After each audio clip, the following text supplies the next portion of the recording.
The way that the course is structured means that if you just want to build the API, you can skip all of the client parts. But if you do want to build the client, we're going to be using Nuxt, which is a framework or structure built on top of Vue.js. So in this part, we're going to get Nuxt installed, and we are also going to go ahead and pull in Bulma, which is a front-end framework. And of course, you can change this up later depending on how you want to build this. You can bring in your custom styles if you want to. It's entirely up to you, but this is just the quickest way to get started, and it's incredibly powerful. Okay, so the first thing that we're going to do is just come over to the command line, and we're going to install Vue CLI. I already have this installed, but we need this to go ahead and pull up the Vue Nuxt project. So make sure you run this npm install global apt Vue CLI, and once that is done, you will be good to go. So we can go ahead and install Nuxt. So let's check this out and come over and use this community starter template. And let's come over here, go ahead and run this and give this a name. So I'm going to call this project cart client. That will create a new directory for us. And let's just wait for this to load up so we can go ahead and install our node dependencies. Okay, so let's go ahead and just skip through all of these and go into cart client. Let's run npm install to pull in all of our dependencies, and then we'll go ahead and boot this up so we can see it in the browser. Okay, great, so that has finished. Let's go ahead and run npm run dev. That will boot up a local development server. We'll need to do this every time you want to work on the client. And once that has done its thing and built out the project, we should be able to head over to the domain. So let's just wait for this to finish. And there we go. So we can go ahead and open this up in the browser now. And sure enough, we have a new Nuxt project. So let's go ahead and open this up in our text editor, just so we can go ahead and start to clear things up here. So if we head over to the pages section, this is the page that we're seeing here. So we're pretty much going to get rid of all of this and just put in, say, a paragraph with home in there.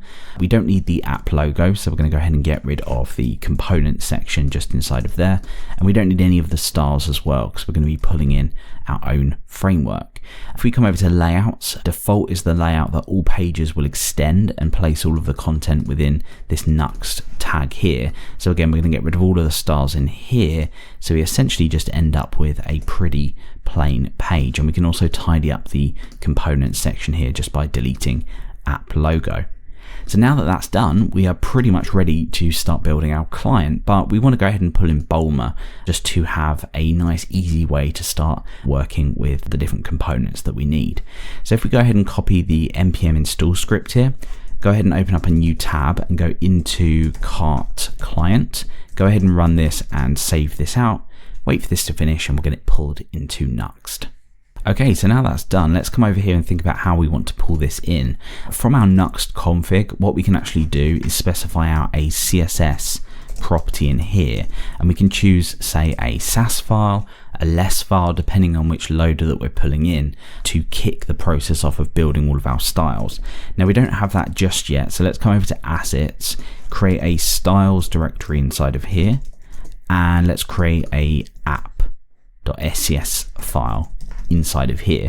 Just to test this out, let's go ahead and set the body background to red, and let's come over to Nuxt config, and in here we're going to say assets, styles, and app.scss. Now we'll see an error here if we just come over to the console just to keep an eye on this. You can see that the relative module was not found. Now if we head over to the browser, we're going to get a little bit more information here when we go ahead and refresh this, and this is that we don't have the Sass loader pulled in. So we're going to be using Sass. That's just what Bulma uses. So let's go and do an npm install on Sass loader, node Sass, and we're going to go ahead and save them to our development dependencies. And once that's done, we should see that horrible red background that we just specified in there. Okay, great. So that's done. Let's head over to here, and it looks like if we just go and give this a refresh, we're still seeing another error here. So let's go ahead and just exit out of this and restart that. That's usually the problem. And there we go, perfect. So if we give that a refresh now, sure enough, we see that garish red background. Now, of course, that's not what we want to do. What we do want to do inside of app.scss is pull in the initial variables for bulma, so we can override these if we want to change out the styles. We want to pull in bulma's functions as well. Then we want to override any styles that we need, and we will be doing that. Then we pull in the base bulma framework so it can read from our initial variables.